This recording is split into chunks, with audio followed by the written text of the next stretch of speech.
Many horror movies are fictional tales, crafted from the dark depths of story writers everywhere. But every once in a while, we get a horror movie that is supposedly based on true events. For a lot of these, directors take artistic license, but some are very close to what actually happened. Welcome to the Crafty Cryptid, a channel dedicated to the eerie, the disturbing, and the downright terrifying. If you enjoy this type of content, subscribe and ding the notification bell. I post once a week on this channel.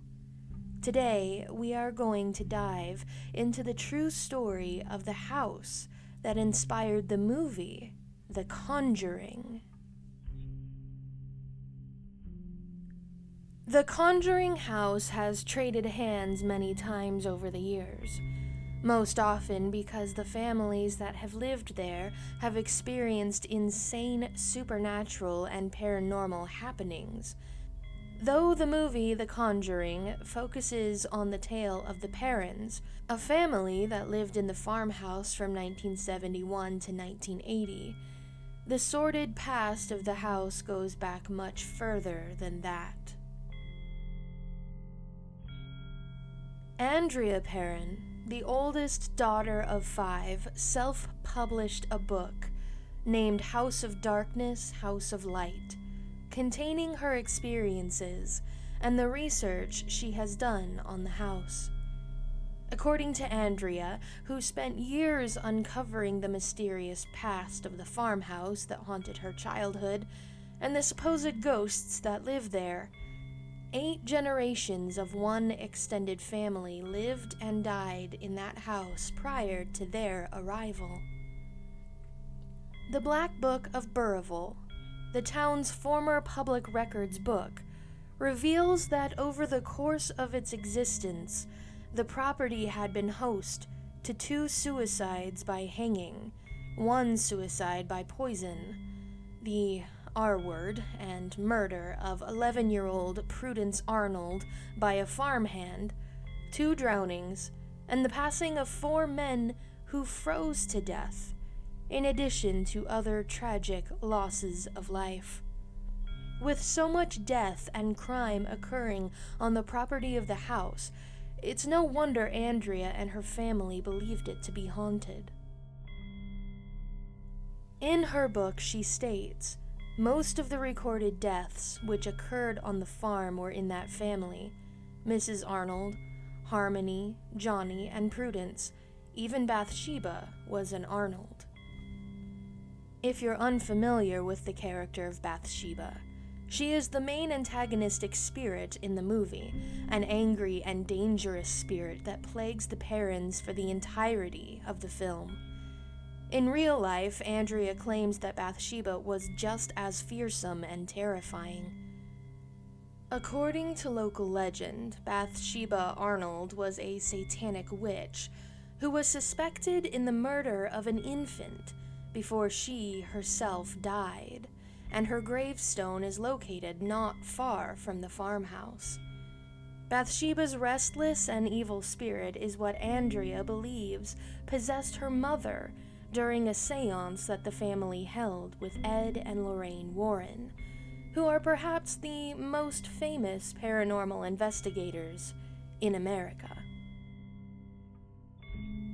Ed and Lorraine have investigated over 10,000 paranormal cases in their time, and though Ed has passed on, Lorraine continues to investigate on her own. When the Perrons called on the paranormal experts to assist them with the hauntings in their house, Lorraine Warren decided to hold a seance to try and contact the ghosts that were causing so much mayhem. Carolyn Perron, Andrea's mother, became possessed. She started speaking in tongues, with a voice that did not belong to her, and contorting her body.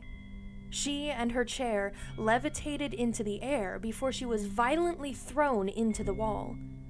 Andrea, just a child at the time of this event, had been banned from the seance, but she had snuck back to the room to watch in secret. When she saw her mother become possessed, Andrea says she, quote, thought she was going to pass out. She said she will never forget watching her mother get tossed across the room by an unseen force. Carolyn was thankfully not severely injured, but her husband Roger still told Ed and Lorraine to leave. The haunting of the Perron family continued for 9 years before they had enough money to move houses.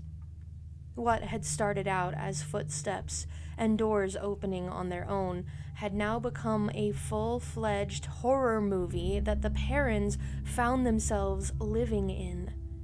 Items would disappear. Objects would fly across the room with speed and strength as if they had been thrown.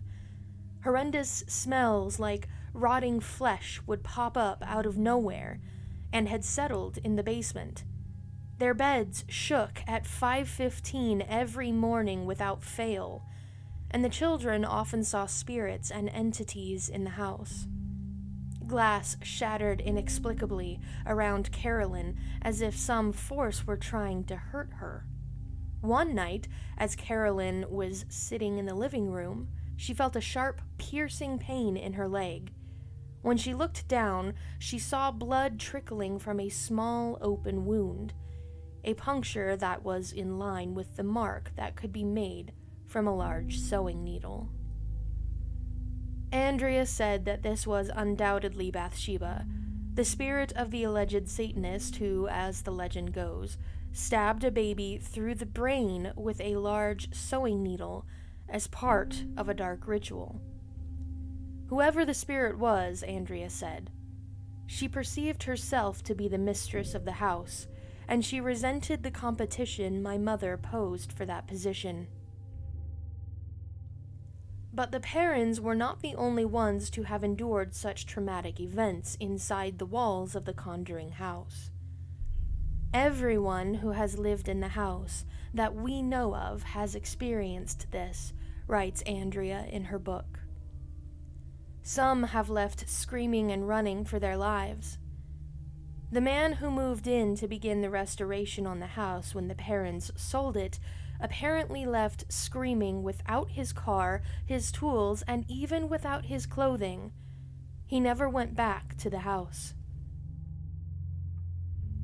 Unfortunately, the state of Rhode Island does not legally require the seller of a home to inform the buyer of the existence of a supernatural presence, nor does it require them to disclose any paranormal events that have taken place on property, which is exactly how Andrea and her family got swindled into buying the house in the first place. Andrea states that on the day that the family moved in, the man selling the house told her father to, quote, leave the lights on at night. Have you ever had any paranormal experiences in the places you have lived? Leave your experiences in the comments below, and the next time you're in the market for a new house, maybe double-check the history of it before you sign on the dotted line. I hope you enjoyed this video. To be notified when I post next, click subscribe and ding the notification bell.